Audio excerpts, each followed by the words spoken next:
The Signal Oil Program. Yes, the Signal Oil Program. The Whistler.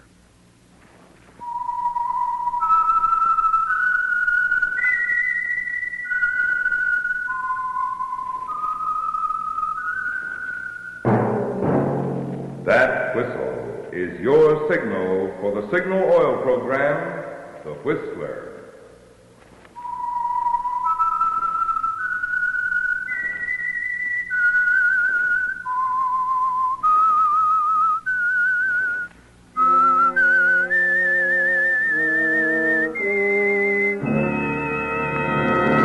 I am the Whistler, and I know many things, for I walk by night. I know many strange tales, hidden in the hearts of men and women who have stepped into the shadows.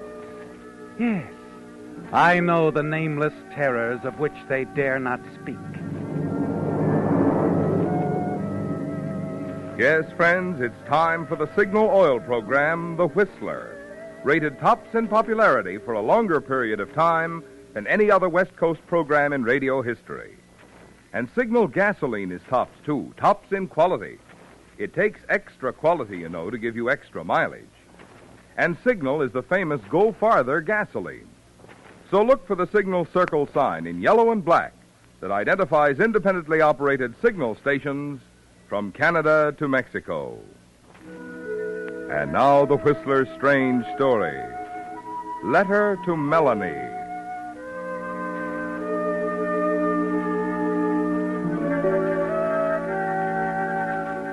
The tiny beanery on the main street was called the Heart of Gold, but the title bore little, if any, reference to the people who ate there.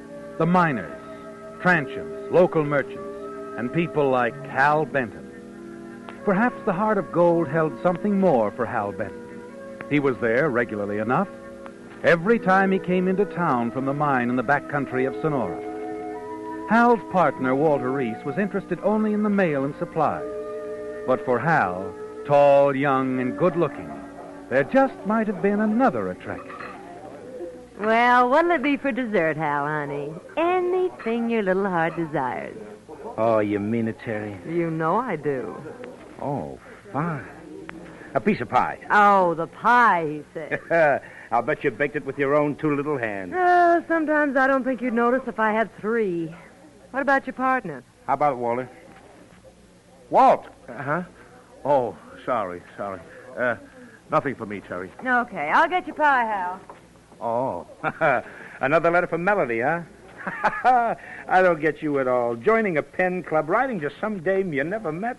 I don't get it. No, I guess you wouldn't, Hal. Now, you take a good-looking guy like me. I know.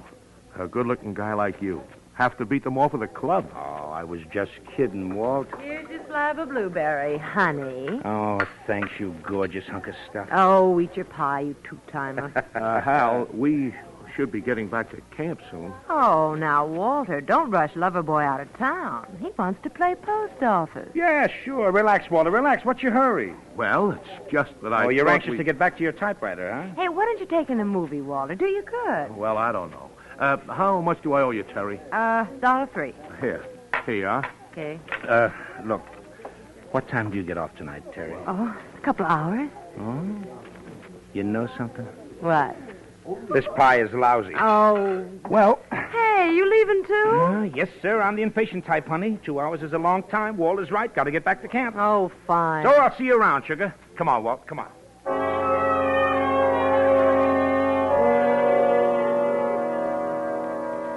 It's back to camp for you, isn't it, Hal? Yes, with all your other interests. The mine you and Walter are working in the back country is the most important thing in your life. It's most important to Walter, too. Although he makes you wonder sometimes, like right now, back at your camp in the hills, sitting across from you by the lantern, pecking away at the old battered typewriter. Another letter to Melanie. Melanie Lawton, Walter's Correspondence Club sweetheart. Walt, what's the good of all this letter writing to your bashful widow in Tacoma if you never plan to meet the dame? Well, perhaps I do intend to meet Melanie. Sure. You don't believe me, Hal, do you? Just because it doesn't mean anything to you. You can have any woman you want, anytime, sure. You're handsome Hal. Well, maybe you'll be surprised. Melanie's driving to San Francisco next week. No. Really? That's right. And she intends to stop by Sonora.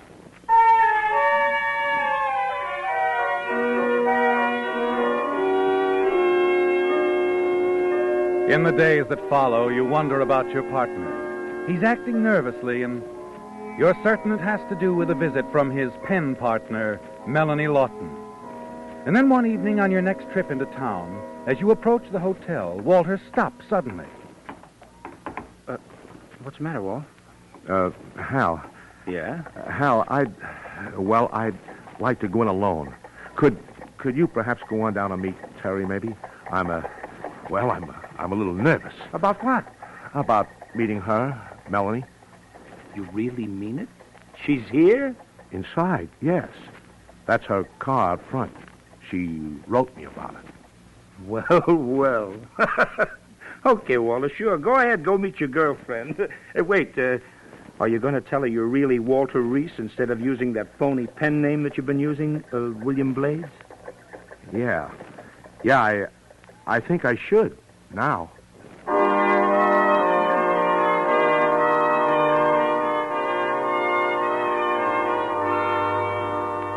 It surprises you, doesn't it, Hal?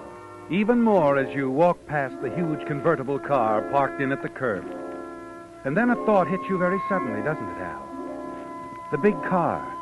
What it must have cost. The money that Melanie Lawton must have to own it. And then another thought. Something Walter said. Something that suddenly has a new meaning. You can have any woman you want anytime. Sure. You're a handsome Hal. Yeah,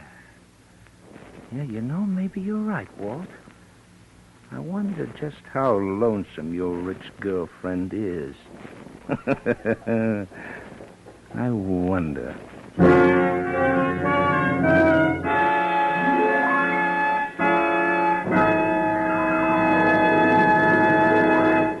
With the prologue of Letter to Melanie, the Signal Oil Company brings you another strange story by The Whistler. If you'll be needing new tires soon, you're naturally interested in getting the biggest allowance for your old tires. And biggest allowance is just exactly what Signal dealers are offering right now. Yes, that sign outside Signal service stations means what it says. Biggest allowance for your old tires on new top-quality Lee tires. Not cut-rate secondary tires, mind you, but nationally advertised tires by Lee of Conshohocken. For 47 years, the finest of first-line tires. Because of their exclusive double-life rayon cord construction, Lee tires have long been outstanding for mileage and safety. But today's Lees are so much finer, so vastly improved, they're actually giving 30 to 40% more miles. The secret?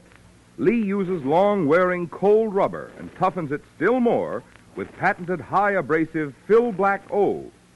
For trouble-free service and safety, you just can't buy a finer tire than the handsome new 8-rib Super Deluxe Lee tire. And for value, you can't beat that whopping trade-in allowance that Signal stations are offering now. So before you buy any tires, be wise. Find out how much your old tires are worth now at your nearest Signal service station.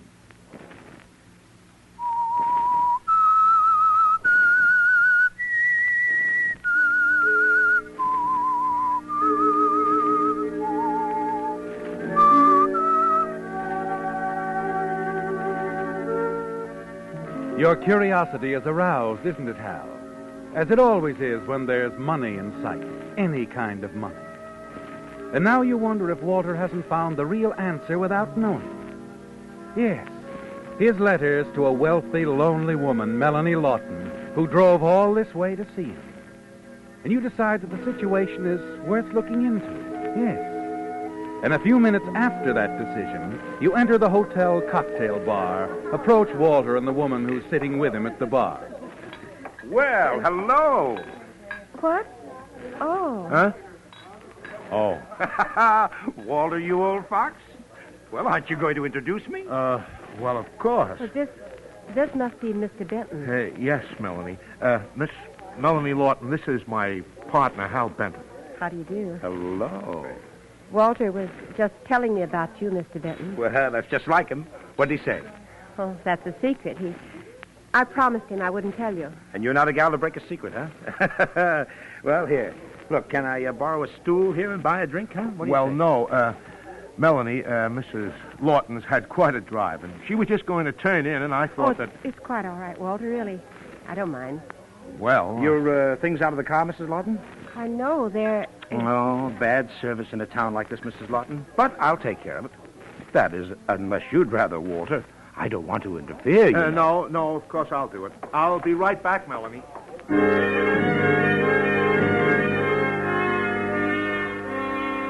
You watch him go. Realize that he isn't angry, only embarrassed and confused.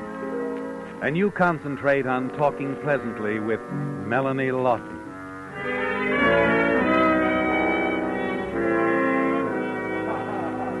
It's easy, isn't it, Hal? Easy and pleasant.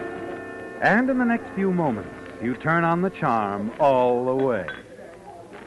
You know, Mrs. Lawton, Melanie, I'm going to make a little threat right here and now.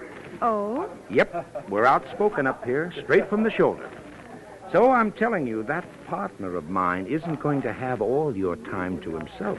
Oh, well, really, Mr. Benton? How? All right.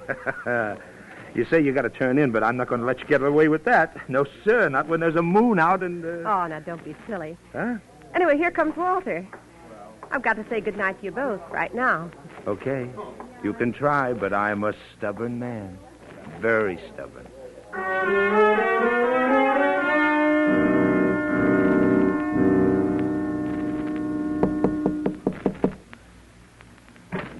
Yes?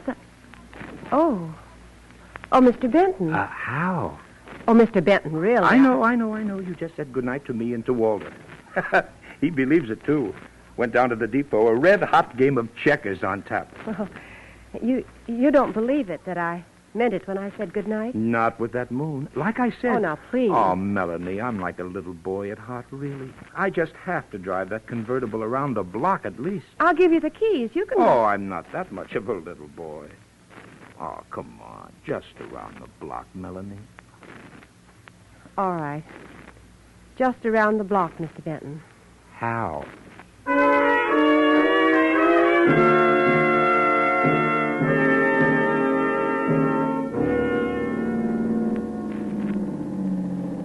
Another block?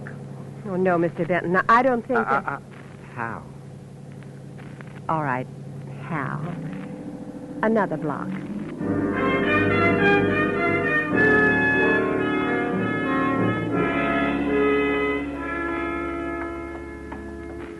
Well, like I said, Walter, I was on my way down here about a quarter of an hour ago, and I bumped into Melanie as she stepped out of the hotel. Hal, don't you think it's strange? I mean for her just to go to San Francisco without a word? Well, she told me to say goodbye to you.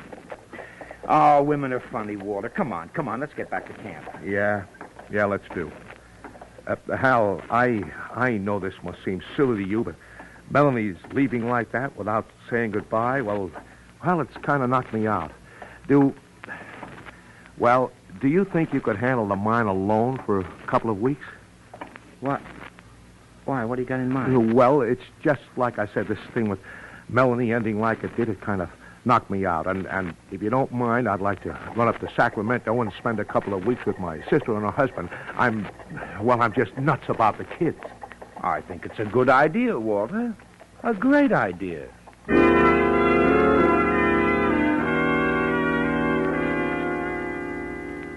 You didn't expect a lucky break like this, did you, Hal?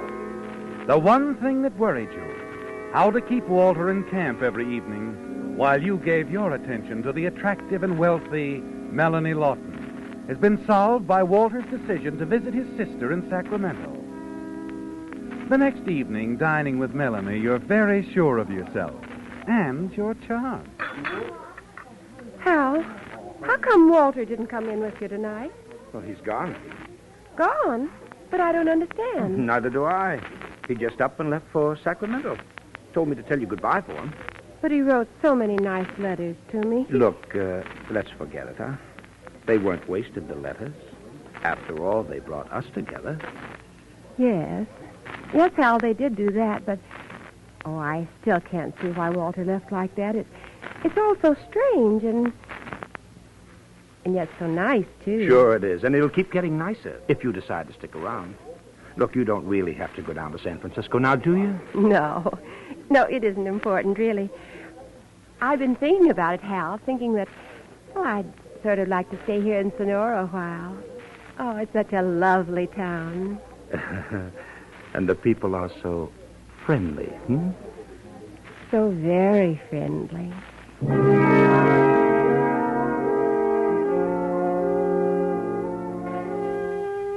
There are other evenings with Melanie. Evenings when she picks you up at the bridge a quarter of a mile from your camp. And the two of you go for long drives through the countryside. The mine has become unimportant to you now, hasn't it, Hal? Because you found another way. An easier way to make money. Yes. You've a definite plan in mind, haven't you? And one evening when you're out with Melanie... You're very quiet tonight, Hal. Huh? Oh, sorry. Business on the brain. Oh, the mine? Yeah. It looks like Walter picked another lemon. I had a different spot all staked out. Mexico, but Walter couldn't see it. Even Muller couldn't talk him into it. Muller? Who's he? Oh, C.J. Muller is a friend of ours in San Francisco. Pretty shrewd speculator. Oh. But Walter wouldn't budge. Says Muller's percentage of the take is too high. Maybe he's right. Who'd be willing to take a chance on a couple of eggs like Walter and me? Oh, I see. Oh, look, it's too nice a night to talk about business. How about driving over to Jimtown? You ever been there? No, is it fun? Well, you'll love it. Turn right at the next intersection.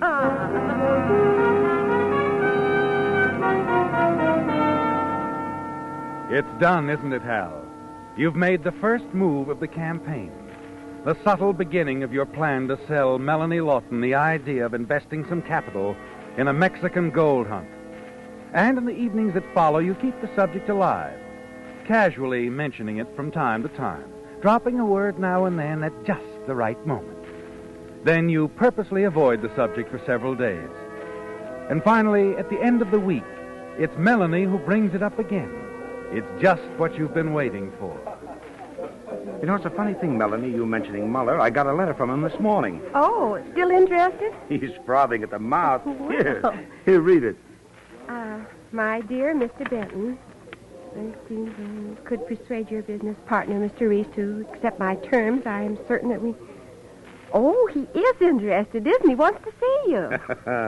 Yeah, I talked to him on the phone this afternoon. I told him it was still no go. Hal, you're sold on this idea, aren't you? Going to Mexico. Oh, completely. And all you need is $10,000. Mm-hmm. 5,000 to start with, at least. What? What are you thinking about, baby? Oh, nothing. Nothing at all, Hal. Come on, help me squander some quarters in that slot machine, huh? What, again? Hey, yes, sir. I have a hunch, Melanie. I'm going to hit the jackpot before long.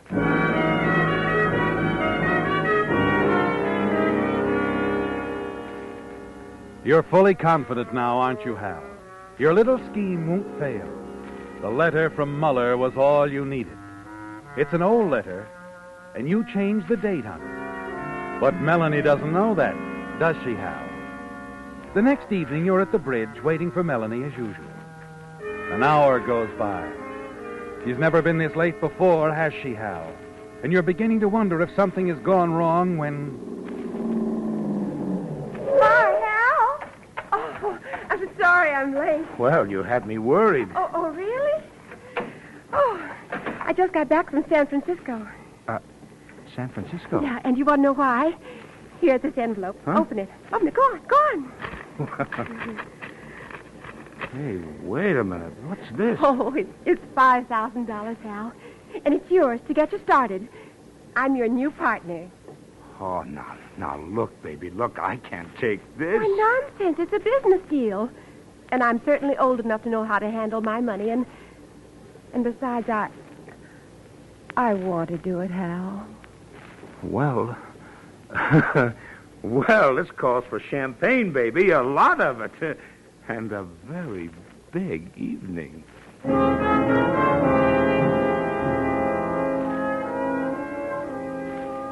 You congratulate yourself, don't you, Hal? Everything has worked out as you knew it would. You could slip out of town in the morning, but you decide to wait a week or so for Melanie's other 5,000. The future looks bright, doesn't it? And the next evening, after you close the mine shaft, you drive into town. Suddenly, you almost freeze with shock at the wheel. Your partner, Walter, is standing at the entrance to a drugstore talking excitedly to Melanie. You quickly turn a corner and stop the car where you can watch them unobserved. When Melanie leaves, Walter motions a nearby taxi, tosses in his traveling bag, and starts off in the direction of camp. You have to find out how much Walter and Melanie have told each other. You walk half a block and slip down the alley leading to the back door of Melanie's hotel. No one sees you as you hurry up the back stairs to room 204.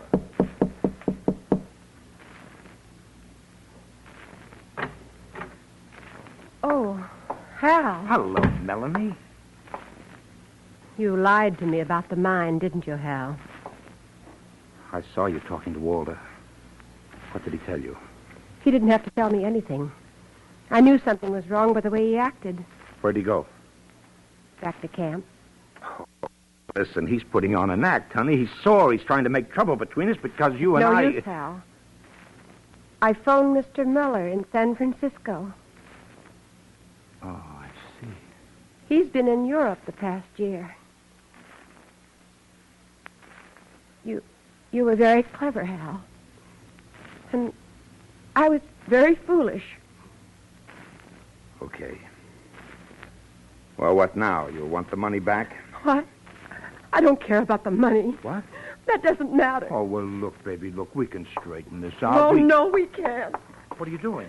I'm going to see to it that you never get the chance to pull this cheap trick again on some other foolish woman. Oh, now, wait a minute. You can have the dough back. I'm calling the police, Hal. No, you're not. Give me that. Give me that phone. Call the police, will you?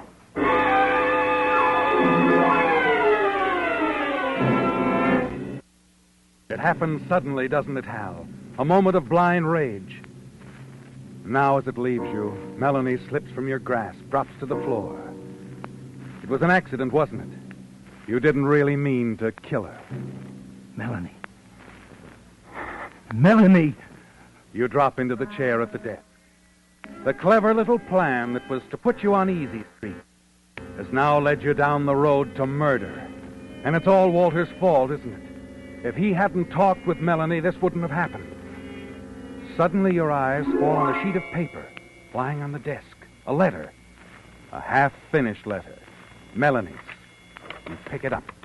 I find it difficult to write this, my dear Catherine. Difficult to admit I've been a fool. You were right all along. Becoming involved in the Pen Club was a mistake. And that mistake has cost me $5,000. I was stupid enough to let a cheap swindler take it from me. I don't care about the money anymore. I just want to forget the William Blades incident. There, the letter ends abruptly. You stare at the lifeless body on the floor, then back at the letter. William Blades, the name Walter used when he wrote to Melanie. There's no mention of you in the letter anywhere. Suddenly, the way out becomes clear to you.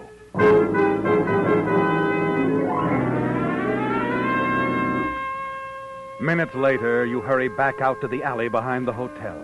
Unseen, you reach your car and race back to camp. Walter isn't around anywhere. An hour goes by and still no sign of Walter. Then shortly after 10, a twig snaps behind you and Walter steps into the clearing. So you're back. Yes. I got in this afternoon. Where have you been? Out for a walk. Hal, I saw Melanie earlier this evening. You've got to give back that money. Never mind about me. You better start packing. You're leaving. Leaving? Unless you want to stick around to face a murder rap. What? It's Melanie. She's dead. Dead? You... Maybe you'd better sit down. I'll explain the whole setup to you, and I'll make it real clear.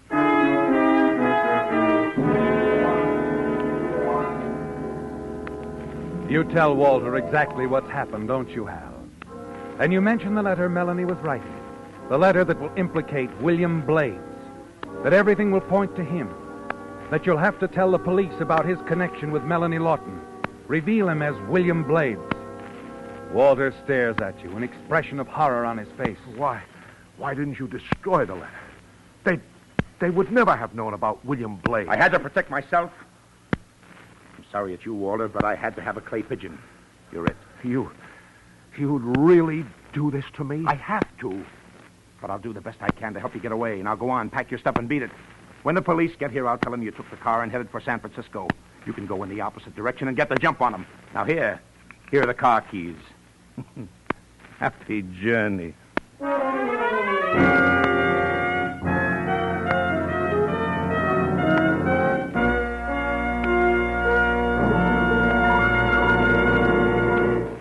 The Whistler will return in just a moment with the strange ending to tonight's story. Where shall we eat? Where shall we spend the night? Those are two questions you'll be asking again and again if you do any traveling this summer. Well, to help you find happy answers to these questions, Signal Oil Dealers are offering free a 16-page booklet of selected eating and lodging places called Lane's Guide. This handy booklet is packed with useful information. It tells, for instance, whether the lodging place is on a beach or has a swimming pool. In the case of motels, it states whether kitchens are available. And so that you can keep within your budget, it states whether the prices are low, medium, or high. Naturally, no pocket-sized publication could possibly contain every good eating and lodging place. But Lane's Guide, which is prepared by an independent travel organization, includes a representative selection in 243 cities and towns throughout 7 western states. We hope you will enjoy this latest step in Signal Oil Company's continuing efforts to make your motoring miles more pleasant. Remember, a copy of Lane's Guide is yours free while the supply lasts at any Signal service station.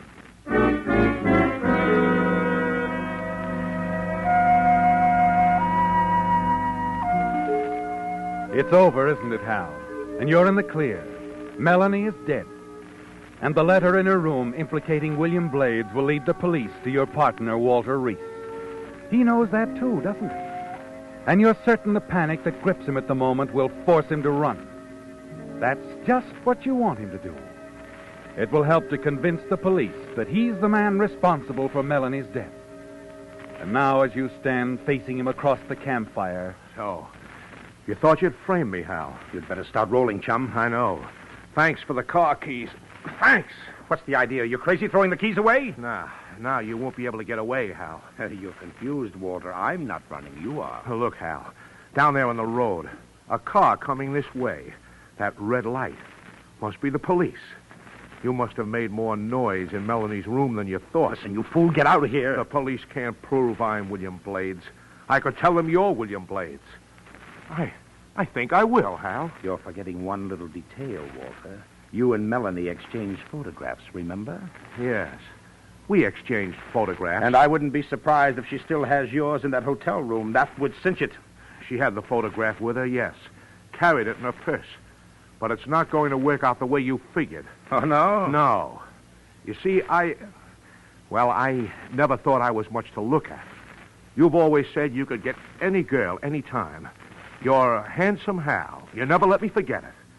So when Melanie wrote me as William Blades and asked me to send her a photograph, I made myself look good. I sent her one. I sent her yours.